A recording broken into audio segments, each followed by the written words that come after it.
আসসালামু আলাইকুম। আজকে খুব সকালবেলা আমি যখন রাস্তায় বের হই তখন দেখি এই মাসুম বাচ্চাটি রাস্তা দিয়ে একা একা হাঁটে যায়।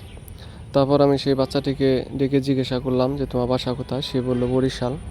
তো বরিশাল থেকে একটা বাচ্চা এখানে কিভাবে আসলো, মনে একটু খটকা লাগে। তারপর সেই বাচ্চাটিকে আমি আমার বাসায় নিয়ে আসি। নিয়ে আসার পরে অনেক খোঁজাখুঁজির পর, অনেক চেষ্টার পরে পরে জানতে পারি সে আমাদের পাশের একটা মাদ্রাসায় থেকে পড়াশোনা করে। তো সেই মাদ্রাসায় যোগাযোগ করে সেই মাদ্রাসা হুজুরদের সাথে কথা বলে পরে আমি নিশ্চিত হতে পারি সেই মাদ্রাসারই সেই বাচ্চাটি। তারপর সেই বাচ্চাটিকে আমি সেই মাদ্রাসায় সেই হুজুরদের হাতে তুলে দিয়ে আসি। যাই হোক, ছুটি তো দিছে এবারে, তো তার দায়িত্ব কিরকম, যাবি কেমনে বাচ্চা? চলো চলো,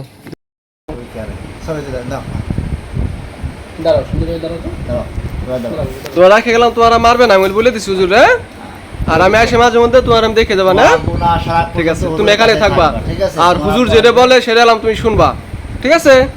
ঠিক মতো পড়াশোনা করবা ইনশাল্লাহ।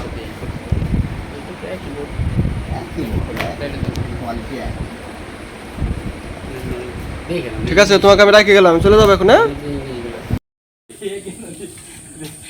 হুজুর, আসি গে, আল্লাহ হাফেজ।